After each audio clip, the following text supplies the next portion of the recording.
Boom shakalaka, ladies and gentlemen, brothers and sisters around the world. It is your boy Chris Shule, aka the Esoteric Noetic, aka the Chocolate Nubian Soul Brother from Ghana, West Africa, dropping the Wisdomatic Truth Bombs here in Melbourne, Australia. You know you can rely on me because I'm on team. Say it with me. Meh. Be sure to like the video, subscribe, click on the bell, tell your friends, tell your mom, tell your momos, drop us the comments, drop us the cryptocurrencies, let us know what it is.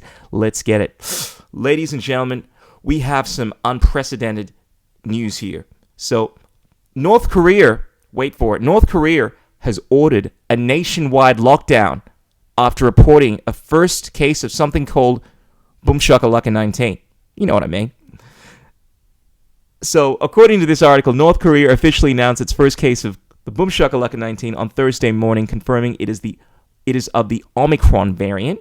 Leader Kim Jong Un has vowed to overcome the unexpected crisis by implementing a nationwide lockdown as a maximum emergency virus control system, Yonhap from Reuters reports. And it's interesting that if this happened maybe 3 years ago, a lot of us would be raising our eyebrows. I mean, we'd be saying, oh, this is communist China. This would never happen here, right? Can you believe that? North Korea, they are locking down all their people. Their people aren't allowed to leave the country. Obviously, it's been like that for quite some time. But they're not allowed to leave their homes. I mean, the government does not care about their human rights. But lo and behold, 2022, that's what most of the Western nations have been doing for the last 3 years now. Essentially, forcing people into their homes, locking them down, forcing them to wear masks, telling them how many friends or family they can have in their homes, essentially suspending human rights.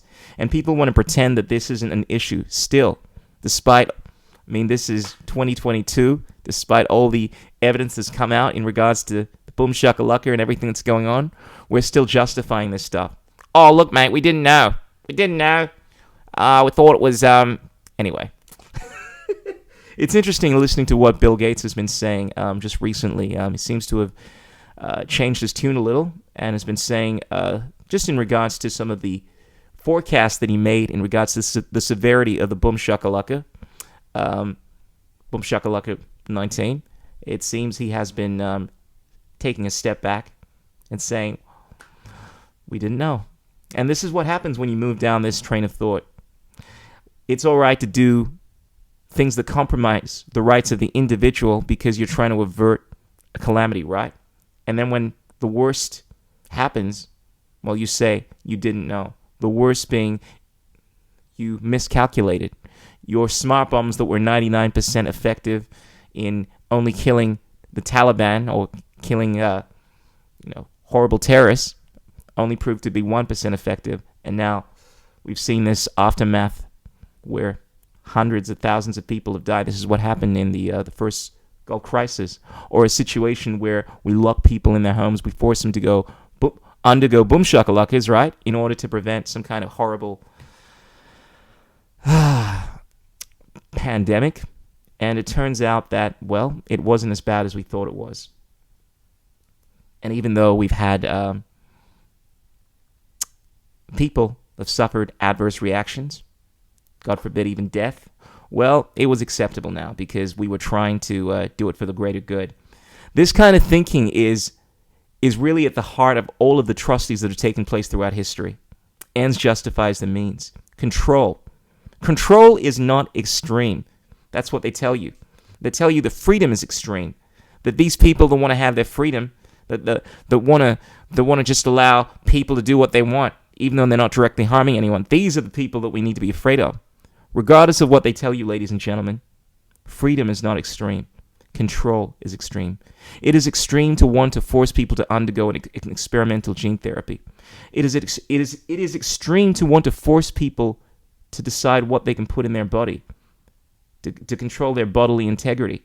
I mean, in the United States at the moment, there's this whole thing going on with Roe versus Wade. Apparently, in the Supreme Courts, let me have a look at this article. We are looking at, so the United States Senate failed to pass a bill guaranteeing abortion rights across the country on Wednesday, leaving the fate of Roe versus Wade once again at serious risk of being overturned. And I know a lot of people look at this as it's a completely different issue. Of course, the conservatives will tell you that, they have a right to control someone's body force them to choose, well, whether or not they want to have children for that matter. Because, look, we got to protect the unborn, right? Well, fundamentally, these issues, whether it's abortion rights or whether it's forcing people to undergo experimental gene therapies in order to avert calamities in the future, they are all touching on that one important issue, which is sovereignty, your own body. This is how natural rights are supposed to work. Regardless of how many lives you may think you might be saving, regardless of the greater good or any of that nonsense, you cannot force people to choose what they do with their own body if they're not directly harming anyone else in the process. And I understand people look at the whole abortion issue as being different because this is the life of a baby, of a fetus. But fundamentally, you cannot use coercion in order to force someone to do something that may very well compromise their life, that forces them to sacrifice their own property, their personhood. Could I force someone to keep me alive if I needed someone to sustain me? Could I force them to spend the rest of their life giving me food? Touches on the same issue. That is bodily autonomy. That is the right to decide how you live your own life. And as soon as we allow the government to dictate what we can do with our own bodies, we are moving into a very treacherous area, a state of ultimate inversion, as Ayn Rand put it, where now anything that you do has to be controlled, has to be regulated. Anyway, ladies and gentlemen, the world is a very interesting place right now, particularly with the tide turning on the Twitter sphere. You know, a lot of people have been giving Elon Musk a lot of criticism because of the fact that he's a billionaire and the fact that he could have spent $44 billion somewhere else. A lot of people have been saying that this guy is part of the establishment. You know, but when you have a look at some of the tweets this guy's been getting, some of the tweets he's been making, you realize that he really is under attack by the establishment. Elon made a quote a while ago that if I die under mysterious circumstances, it's been nice knowing you. And it's very evident to anyone that understands how this whole thing works that Elon Musk has upset a lot of people by taking over Twitter and taking away the censorship, because now it's allowing this very uncomfortable conversation in regards to what has been going on over the last couple of years to become a center point. And the big corporations have been doing everything they can to suppress that, because obviously it's going to hurt their bottom line. They don't want this discussion. I mean, it's called boom shakalaka hesitancy if you say anything that, even though may be supported by evidence, goes against the narrative. And when you have multi-billion-dollar, trillion-dollar industries that are having their bottom line affected by what you're doing, well, even someone like Elon Musk is going to be under fire. He's really putting his neck on the line with this kind of stuff. So regardless of what you think of this guy, I give props. I give props when it's due. And he really has stuck his neck on the line to be an advocate for free speech.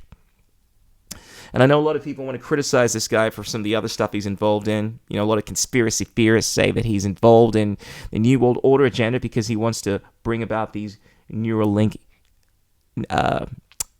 implant devices and so forth. But I keep reminding people that, yes, there is the possibility that at some point this technology can be used against us. It's the same for cryptocurrencies.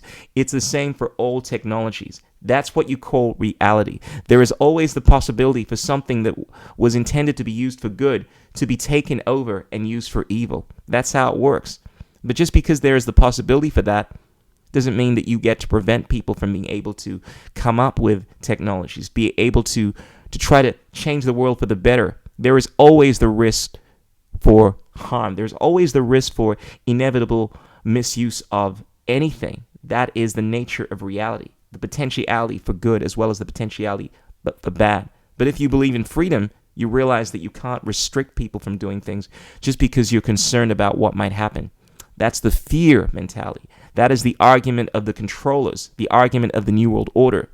That's the argument of the bad guys. Unfortunately, I see a lot of conspiracy theorists, A lot of people in the truth movement that are advocating for these Orwellian ideas. Not the Orwellian idea of transhumanism that people think is so Orwellian, but the Orwellian idea of trying to control people in order to avert some horrible agenda, whether that be transhumanism or whether that be millions of people dying somewhere down the line. It all comes down to choice, freedom. Those that are advocating for freedom and those that are advocating for choice. It's always come down to this in history, and this time is no different. Anyway, ladies and gentlemen, freaks and geeks, let us know what you think about the current circumstances that are unfolding in the world right now. Do you see us moving into an age of more and more control, transhuman Orwellianism? Do you see the takeover of Twitter by Elon Musk as being a terrible, scary thing? Too much power in the hands of one person. Ultimate power corrupts ultimately. That's what I've been hearing, right? Well, personally, I would rather have one person in control of an organization than have it in the hands of a group. Because whereas I can understand what one person believes, I think it's easier to understand what one person advocates for. It's a lot trickier when you're dealing with groups of people, when you're dealing with a collective, a system. Ladies and gentlemen, freaks and geeks, remember there are three things that cannot remain hidden for long. Regardless of what they tell you, regardless of how they try, the sun, the moon, and the wisdomatic truth bombs of the chocolate Nubian soul brother shall always remain. Be sure to give us a like, tell your mom, tell your friends, send this video out to a random stranger, and don't say anything. Just send it to them, see what the response is. And be sure to check out all of my works. You can check out my music. I do a lot of live performances on TikTok. And been doing a lot of gigs, busking around. You can check us out on chrisshul.com. Until next time, Surya Namaskar, Namaste. Peace be upon your butt cheeks. Peace in the Middle East. Signing out. Ow!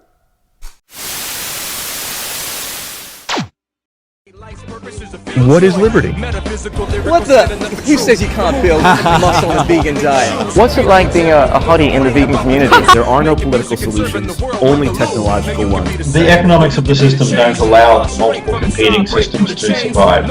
Engineering, technology, these arts of humanity, they are magic.